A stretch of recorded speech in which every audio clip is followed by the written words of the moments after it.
Review পেটু ঘর থেকে আজকে আপনাদের জন্য নিয়ে এসেছি একটা ছোট ট্রিপস। নিয়ে এসেছি চিচিঙ্গা ভাজা। চিচিঙ্গা ভাজা আমি কীভাবে তৈরি করি সেটা আপনারা দেখতে থাকুন। আমি করবো আজকে তিল দিয়ে চিচিঙ্গা ভাজা, তাই চিচিঙ্গাটা সেদ্ধ করে রেখে দিয়েছি। এবার আমি কি করব সেটা আপনারা দেখতে থাকুন। এখানে আমি একটা ফ্রাই প্যান বসিয়ে নিয়েছি, দিয়ে দিয়েছি তেল, দিয়ে দেবো শুকনো লঙ্কা দুটো সব শুকনো লঙ্কা আমি দিয়ে দিয়েছি।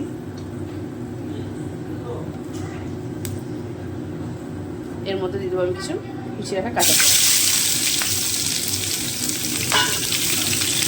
পেঁয়াজগুলো একটু ভালো করে ভেজে নেবো। পেঁয়াজটা ভাজার সময় একটু অল্প লবণ অ্যাড করে নেবো। পেঁয়াজটা একটু হালকা ব্রাউন করে ভাজা হতে থাকে। এই সময় আমি তিলটা বেটে নিয়ে আসি। পেঁয়াজটা ভাজা হয়ে গেছে, এর মধ্যে আমি অল্প অল্প মশলা অ্যাড করব। ফার্স্টে নিয়ে নেবো পরিমাণ মতো হলুদের গুঁড়ো, জিরের গুঁড়ো, ধনের গুঁড়ো আর একটু পরিমাণ মতো লবণ। এটা দিয়ে আমি ভালো করে মশলাটা ভেজে নিই।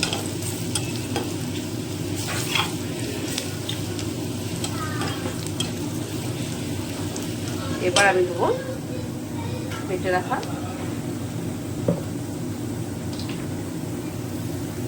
তিল।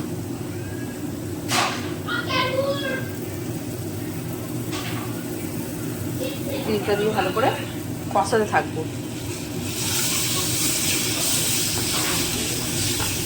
একটু তিলটা দিয়ে ভালো করে একটু জল দিয়ে দিই।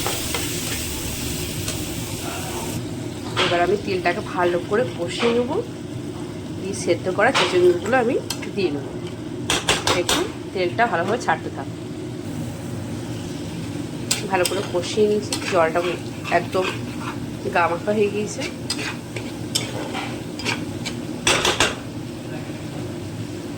তিলের গন্ধটা আর একটু মরবে, যাতে তিলের গন্ধ না থাকে সেইভাবে কষিয়ে নিতে হবে। তিলটা আমার ভালোভাবে কষানো হয়ে গেছে, আমরা একটু জল দিয়ে দেব।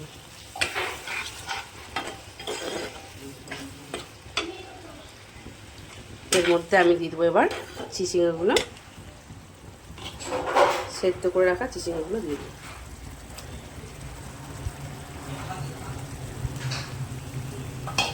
ভালো করে নেড়ে ছেড়ে নেব। যতক্ষণ না ভাজা ভাজা হতে থাকছে ততক্ষণ নেড়ে নেব।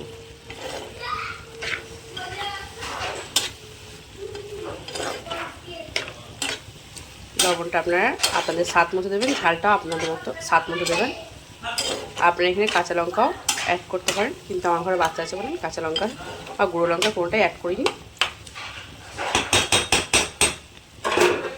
এটা একটু হতে থাকে। আমার ফাইনালি ভাজা হয়ে গিয়েছে।